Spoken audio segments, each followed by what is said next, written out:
السلام علیکم، welcome back to my channel. کیا آپ کو کبھی زکام ہونے کے بعد اپنی تمام دیگر علامات سے صحت یاب ہونے کے باوجود ہفتوں تک مسلسل کھانسی سے دوچار رہنا پڑا ہو؟ جی ہاں ناظرین، گلے کے انفیکشن یا سانس کی نالی کے انفیکشن کے بعد کافی عرصے تک انفیکشن سے صحت یاب ہونے کے باوجود بھی کھانسی رہنا ایک عام رجحان ہے اور 25% مریض اس سے دوچار ہوتے ہیں، اور آپ کی یہ متعدی کھانسی تقریباً 8 ہفتوں تک رہ سکتی ہے۔ زیادہ تر یہ متعدی کھانسی وائرل انفیکشن یا جسے ہم کامن کولڈ کہتے ہیں اس کے بعد ظاہر ہوتی ہے۔ اس کف کو میڈیکل ٹرمینالوجی میں پوسٹ انفیکشس کف یا پوسٹ وائرل کف کے نام سے جانا جاتا ہے۔ پریشانی کی کوئی بات نہیں ہے۔ پوسٹ وائرل کھانسی عام طور پر ناک، گلے، وائس باکس اور پھیپھڑوں سمیت نظام تنفس کی بڑھتی ہوئی سوزش کی وجہ سے ہوتی ہے۔ اس سوزش کی وجہ سے پھیپھڑوں کی نالیوں کی حساسیت بڑھ جاتی ہے اور بلغم کی پیداوار میں بھی اضافہ ہو جاتا ہے۔ ساتھ ہی ساتھ بلغم کی صفائی جو کہ نالیوں سے مسلسل ہو رہی ہوتی ہے وہ بھی کم ہو جاتی ہے۔ یہ سوزش پھیپھڑوں کی نالیوں کی پھولنے کی وجہ بھی بن جاتی ہے، ان کا راستہ تنگ ہو جاتا ہے اور بلغم کو نکلنے میں مزید مشکل اور دشواری پیش آتی ہے۔ سارے میکانزم سے آپ کے گلے میں خارش محسوس ہوتی ہے آپ کو،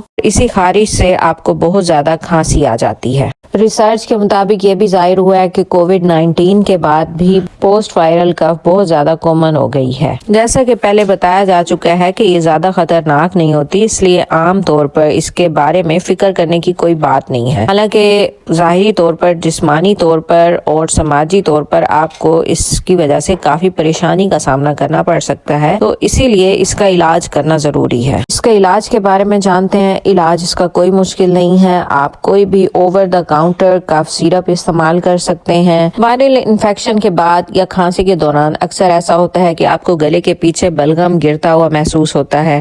اس کے لیے آپ انٹرانیزل اسٹیرائڈ کچھ عرصے کے لیے یوز کر سکتے ہیں۔ اس کے علاوہ لوزنجز یعنی چوسنے والی گولیاں جو کہ کھانسی کو روکتی ہیں وہ استعمال کر سکتے ہیں۔ سرد اور خشک ہوا سے بچنا ہے آپ نے۔ ہوا میں نمی کا تناسب بڑھانے کے لیے ہیومیڈیفائر استعمال کر سکتے ہیں، آپ بھاپ لے سکتے ہیں۔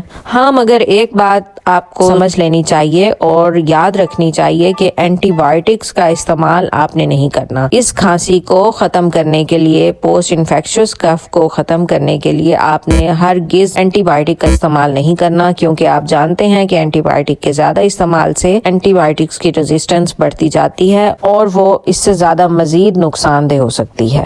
حیران کن بات یہ ہے کہ ٹرائلز اور ریسرچ نے یہ ثابت کیا کہ اگر اس کا علاج نہ کیا جائے نا تو یہ زیادہ جلدی بہتر ہو جاتی ہے کھانسی۔ اب آپ کف سیرپ کون سا استعمال کریں گے؟ زیادہ تر اس میں ہربل سیرپ بھی بہت اچھے اور فائدہ مند رہتے ہیں۔ اس کے علاوہ آئی وی لیف ایکسٹریکٹ سیرپ جو ہیں کف کے لیے بہت زیادہ فائدہ مند ہوتے ہیں، بہت عام طور پر مل جاتے ہیں۔ کمبینیشن سیرپس ہوتے ہیں کف کے لیے جن کو مکسچرز یا الیکسرز کہا جاتا ہے، وہ بھی آپ استعمال کر سکتے ہیں۔ لیکن جو بیسٹ میں نے اپنے تجربے میں مریضوں کو ایڈوائز کیا ہے اور جس سے بہت اچھا رسپانس دیکھا ہے میں نے، وہ آئی وی لیف ایکسٹریکٹ جو کف سیرپ ہیں ان سے بہت اچھا مریضوں کو فائدہ ہوتا ہے اور وہ خوش ہو کر استعمال کرتے ہیں۔ اب یہ تو تھا پوسٹ وائرل کف کا علاج اور اس کے بے ضرر ہونے کی آپ کو ہم نے ایکسپلینیشن دے دی ہے، لیکن کیا یہ آپ کی کف جو ہے خطرناک ہو سکتی ہے؟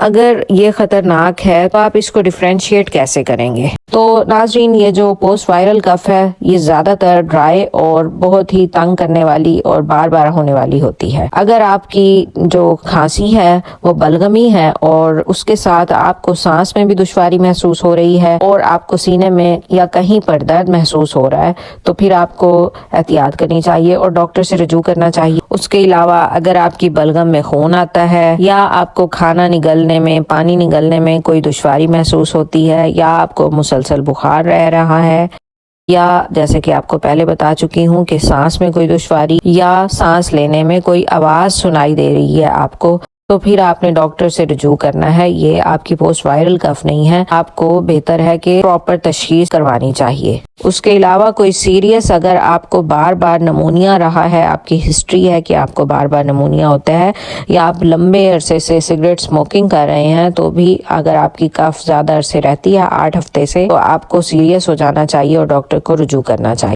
اگر یہ 8 ہفتے سے زیادہ رہتی ہے تو آپ نے سی او پی ڈی اور استھما، یہ 2 بیماریاں اپنے ڈاکٹر سے رول آؤٹ کروانی ہے کہ کہیں یہ تو نہیں ہے آپ کو۔